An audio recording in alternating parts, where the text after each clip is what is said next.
ஆன்மீக அன்பர்கள் அனைவருக்கும் வணக்கம். நாம் நம்மளுடைய சேனலில் தொடர்ந்து நிறைய சுவாரஸ்யமான ஆன்மீகம் சார்ந்த தகவல்களை தாங்க பார்த்துட்டு வந்துட்டு இருக்கோம்.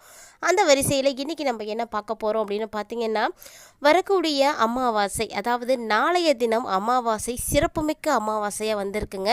இந்த அமாவாசை பார்த்திங்கன்னா தமிழ் மாத கணக்கின்படி பார்க்கையில் வைகாசி மாத அமாவாசை. பொதுவாக வைகாசி மாத அமாவாசையில் தான் சனி பகவான் அவதரித்ததாக வந்து சொல்லப்படுது. அதனால தான் இந்த அமாவாசையில் சனி ஜெயந்தியானது கொண்டாடப்பட்டுருக்கு. ஸோ சனி தோஷம் இருக்கக்கூடியவங்க கட்டாயமாக இந்த அமாவாசையை மிஸ் பண்ணாமல் வழிபாடுகள் செய்யுங்க.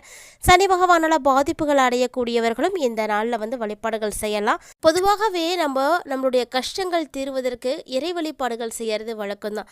அப்படிப்பட்ட இறைவனை நம்ம எப்போ வழிபாடுகள் செய்கிறோம் அப்படின்னா, எந்த நாளில் வேணாலும், எந்த நேரத்தில் வேணாலும், எந்த கிழமையில் வேண்டுமானாலும் வழிபாடுகள் செய்யலாம். ஆனால் நம்மளுடைய முன்னோர்களை வழிபாடு செய்வதற்கு இருக்கக்கூடிய முக்கியமான நாள் ஒரே ஒரு நாள், அது மாதத்திற்கு ஒரு முறை வரக்கூடிய அமாவாசை மட்டும்தாங்க. இந்த அமாவாசையில் நம்மளுடைய முன்னோர்களை வழிபாடுகள் செய்கிறதுனால அவங்களுடைய ஆசைகளை நம்மளால் எளிதாக பெற முடியும். அவங்க ஆத்மா சாந்தி அடைந்து சந்தோஷமாக நம்மளை வாழ்த்தும் பொழுது நம்மளுடைய சந்ததியினரும் சேர்ந்து ரொம்ப சந்தோஷமாக வந்து வாழ்வாங்க. ஸோ அமாவாசையில் முன்னோர்களை நினைத்து யாரெல்லாம் வழிபாடுகள் செய்யலாம் அப்படின்னு பார்த்தீங்கன்னா, தாய் தந்தையரை இழந்திருக்கக்கூடியவங்க, மனைவியை இழந்திருக்கக்கூடியவர்கள், கணவரை இழந்திருக்கக்கூடியவர்கள், பிள்ளைகளை இழந்திருக்கக்கூடியவர்கள், இவங்கெல்லாம் வந்து கண்டிப்பாக வந்து வழிபாடுகள் செய்யலாங்க. முன்னோர்கள் அப்படின்றவங்க வேற யாரும் கிடையாது, நம்மோடு வாழ்ந்து மறைந்தவர்கள் தான். ஸோ அவங்க அந்த நாளில் அவங்களுடைய பசி தாகங்களை தீர்ப்பதற்காக அவங்களுடைய வாழ்விடங்களுக்கு வருவாங்க. அப்படி வரக்கூடியவர்களுடைய பசியும் தாகமும் தீர்க்குவது ஒவ்வொருவருடைய கடமையாகவே இருக்குது. ஸோ அவங்களுடைய கடமைகளை வந்து செய்தீங்க அப்படின்னாலே போதும், அவங்களுடைய வாழ்க்கை சிறப்பாக இருக்கும். ஒரு சில காலங்களில் பார்த்தீங்கன்னா, ஒரு சில வீடுகளில் ஏன் என்ன எதற்கு அப்படின்ற காரண காரியங்களே இல்லாமல் பல பிரச்சனைகள் வந்து நடந்துகிட்டு இருக்கும். அது குடும்ப பிரச்சனையாக இருக்கலாம், இல்லைனா கடன் பிரச்சனையாக இருக்கலாம், உடல் உபாதைகளாக இருக்கலாம். இது மட்டும் கிடையாதுங்க, ஒருவருக்கு ஏற்படக்கூடிய திருமண தடை, புத்திரப்பேறு தடை, இதுவுமே கூட இதனுடைய காரணமாக தான் வந்து பார்க்கப்படுது. ஸோ அமாவாசையில் வழிபாடுகள் செய்கிறது ரொம்பவே நல்லது. அதோடு பார்த்தீங்கன்னா, அன்றைய தினத்தில் காகத்திற்கு எல் கலந்த சாதம் வைக்கிறது இன்னுமே வந்து சிறப்பு வாய்ந்தது.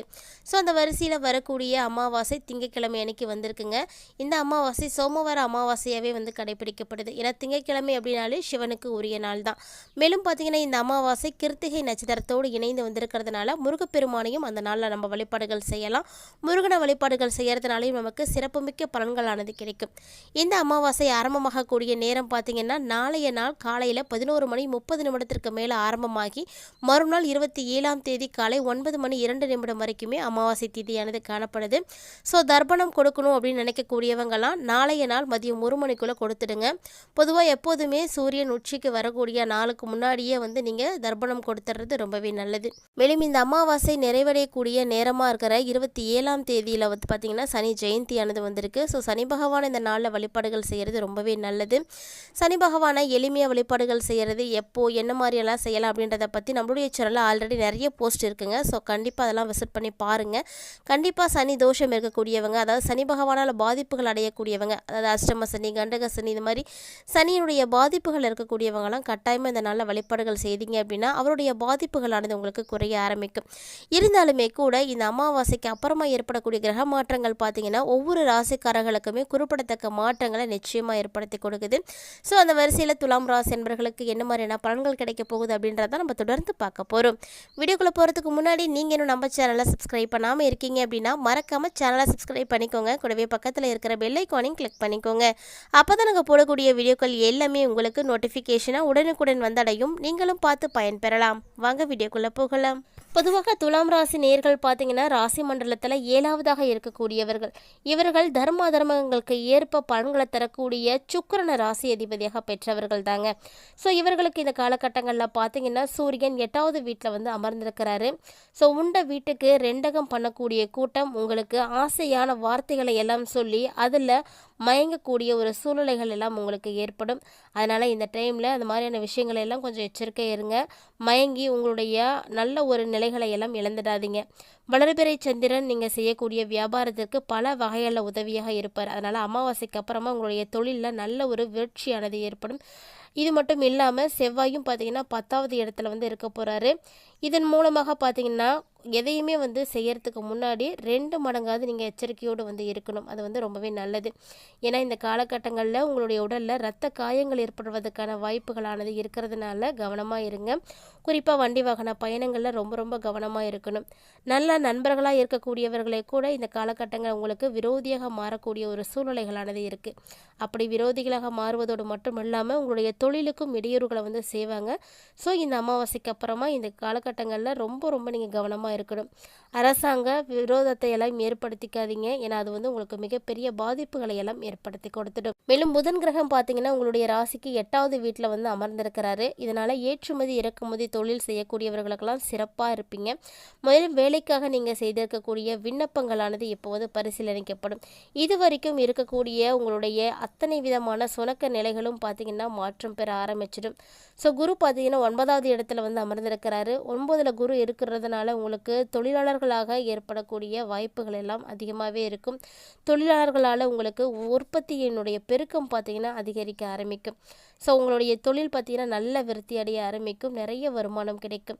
சுக்கிரன் பார்த்தீங்கன்னா 6வது இடத்துல வந்து அமர்ந்திருக்கிறாரு. இதனால் உங்களுக்கு அலைச்சல் அப்படிங்கிறது கொஞ்சம் அதிகமாகவே தான் இருக்குங்க. அலைச்சல் அதிகமாக இருக்குது அப்படின்றதுக்காக உடல்நிலையில் வந்து பாதிப்புகளை வந்து பார்க்க வேண்டி இருக்கும். அதனால் ஆரோக்கியத்தின் மீது அதீத கவனம் எடுத்துக்கிறது ரொம்பவே நல்லது. அலைச்சல் அதிகமாகும் பொழுது ஆட்டோமேட்டிக்காக நம்மளுடைய உடல் பார்த்திங்கன்னா சோர்வு நிலையை போய் அடைஞ்சிடும். அதனால் கொஞ்சம் கவனமாகவே இருங்க. இந்த டைமில் துலாம் ராசி என்பர்கள் கொடுத்த இடத்துல பணம் திரும்ப கிடைக்கிறதுல தாமதங்களானது ஏற்படலாம். அதனால் இந்த டைமில் அதற்கான முயற்சிகளை செய்யாமல் இருக்கிறதே நல்லது தான். ஏன்னா நீங்கள் அது மாதிரி செஞ்சீங்க அப்படின்னாலுமே கூட ரொம்பவே வந்து ஏமாற்றங்களை வந்து பார்க்க வேண்டி இருக்கும். சனி பார்த்திங்கன்னா 6வது வீட்டில் அமர்ந்திருக்கக்கூடிய இந்த நிலையில் மணல் செங்கல் இதுக்கெல்லாம் தட்டுப்பாடு அப்படின்றது ஏற்படும்.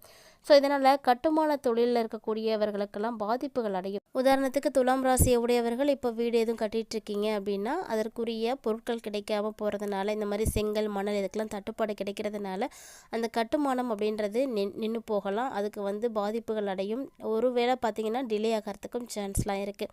ஸோ இந்த மாதிரியான தொழில்கள் எல்லாம் செய்யக்கூடியவர்களுக்கும் பாதிப்புகள் இருக்குங்க. கண்டிப்பாக அதாவது வீட்டு செலவுகள் அப்படின்றது அப்பப்போ வந்துட்டு தான் போகும். இது மாதிரியான செலவுகள் பார்த்திங்கன்னா பொருளாதார சிக்கல்களை கூட உங்களுக்கு ஏற்படுத்தி கொடுத்துடலாம். ஆனால் நல்ல ஒரு கிரகத்தின் மூலமாக மட்டுமே உங்களால் வந்து இந்த டைமில் வந்து சமாளிக்க முடியும். மேலும் துலாம் ராசியை உடைய அன்பர்களுக்கு இந்த காலகட்டங்களில் வியாபாரமும் கூட பார்த்திங்கன்னா மந்தமான ஒரு நிலையில தான் வந்து நடக்க ஆரம்பிக்கும். அதனால் பெருசாக எதுவும் எதிர்பார்க்க வேணாம். ஏன்னா எதிர்பார்ப்புகளானது ஏமாற்றங்களை கொண்டு வந்து சேர்த்துடும். அதனால் எப்போதும் போல் என்ன நடக்குதோ அது போல் நடக்கட்டும் அப்படின்னு நீங்கள் ரிலாக்ஸாக இருந்துக்கோங்க. ராகு பார்த்திங்கன்னா 5வது இடத்துல உங்களுக்கு இருக்கிறாங்க. ஸோ 5ல் ராகு இருக்கிறதுனால குடும்பத்துலேயும் பார்த்திங்கன்னா ஒரு விதமான குழப்பமான ஒரு சூழ்நிலைகள் தான் வந்து நிலவிட்டு இருக்கும். அதனால் உங்களை புரிய வைக்கிறதுக்கு நீங்கள் நிறைய முயற்சிகள் செய்துகிட்டே தான் இருப்பீங்க. ஆனாலுமே நீங்கள் எடுக்கக்கூடிய ஒவ்வொரு முயற்சிகளுமே உங்களுக்கு தோல்விகளை தாங்க ஏற்படுத்தி கொடுக்கும். இதனாலேயே பார்த்திங்கன்னா உங்களுக்கு மன உளைச்சலானது ஏற்படும். ஸோ என்ன இருந்தாலும் கிரகங்கள் மாறும் பொழுது எல்லாமே மாறும் அப்படின்ற ஒரு நம்பிக்கையோடு வந்து செயல்படுங்க. கேது பகவானும் பார்த்திங்கன்னா 11வது இடத்துல உங்களுக்கு அமர்ந்திருக்கிறாரு. ஸோ கேது 11ல் இருக்கிறதுனால கட்டாயமாக நீங்கள் கோபத்தை வந்து ஒதுக்கி தான் வைக்கணும். கோபத்தை ஒதுக்கி வச்சுட்டு பிள்ளைகளுடைய ஆரோக்கியத்திலையும் நலன்லையும் நீங்கள் அக்கறை செலுத்துங்க. தேவையில்லாத விரோதத்தை எல்லாம் இந்த காலகட்டங்களில் ஏற்படுத்திக்காமையும் வளர்க்காமையும் இருந்துக்கிறது ரொம்பவே நல்லது தான். மேலும் இந்த காலகட்டங்களில் துலாம் ராசி என்பவர்களுக்கு அமாவாசைக்கு அப்புறமா பார்த்திங்கன்னா 2 நாட்கள் சந்திராஷ்டமம் இருக்குது. அதாவது 27 மற்றும் 28 ஆகிய 2 நாட்களில் சந்திராஷ்டமம் இருக்கிறதுனால நிதானமாக வந்து நடந்துக்கோங்க. ஸோ துலாம் ராசினிகளை பொறுத்த வரைக்கும் இந்த அமாவாசை ரொம்பவே விசேஷமானது அப்படின்னு ஏற்கனவே சொல்லியிருந்தோம். வருமானம் அதிகரிக்கக்கூடிய நாட்களில் உங்களுக்கு செலவுகளும் பார்த்திங்கன்னா அதற்கு ஏற்ற அளவுக்கு இருக்கும். பண வரவு அப்படின்றது உங்களுக்கு எப்படியாவது கைக்கு வந்துடும். அதனால் செலவுகளை எல்லாம் நிச்சயமாக உங்களால் ஈடுகட்ட முடியுங்க. அதுபோல் மாதத்தினுடைய மத்தியிலேயே பார்த்திங்கன்னா கணவன் மனைவிக்கிடையே இருக்கக்கூடிய பிரச்சனைகள் எல்லாம் மறைந்து அந்யுன்யம் பார்த்திங்கன்னா அதிகரிக்க ஆரம்பிக்கும். சொல்லப்போனால் நீ வரக்கூடிய நாட்களில் உங்களுடைய ஆடம்பர வசதிகளானது பெருகுவதற்கும் நிறைய வாய்ப்புகள் இருக்குது. மனசில் சந்தோஷம் மகிழ்ச்சி உற்சாகம் அப்படின்னு எல்லாமே வந்து கிடைக்கும். இந்த டைமில் பார்த்திங்கன்னா உங்களுக்கு நிறைய விஷயங்களானது நல்லபடியாக நடக்கும். புதுசாக வாகனம் வாங்கிறதுக்கான யோகா அமைப்புகள் கூட உங்களுக்கு காணப்படுது. கூடவே பார்த்திங்கன்னா புதிய ஆடை ஆபரணங்களுடைய சேர்க்கைகளும் இருக்குது. ஒரு சிலருக்கெல்லாம் பார்த்திங்கன்னா வசதியான புதுமையான வீட்டுக்கு நீங்கள் குடி போகிறதுக்கான வாய்ப்புகள் வந்து நிறையவே வந்திருக்கு. வேலைக்கு போகக்கூடிய பெண்கள், குடும்பத்தை நிர்வகிக்கக்கூடிய பெண்கள், இப்படி எல்லாருக்குமே சிறப்பான ஒரு பலன்கள் தாங்க கிடைக்க போகுது. இந்த டைமில் குடும்பத்தை நிர்வகிக்கக்கூடிய பெண்களுக்கு கணவனுடைய அன்பு, ஆதரவு, மகிழ்ச்சியை ஏற்படுத்தி கொடுக்கும்.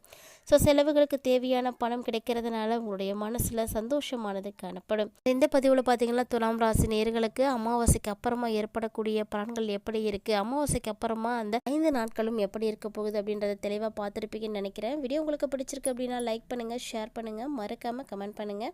மேலும் இது போல் நிறைய சுவாரஸ்யமான ஆன்மீகம் சார்ந்த தகவல்களோட மற்றொரு ஆன்மீக தலைப்பில் சந்திக்கலாம்.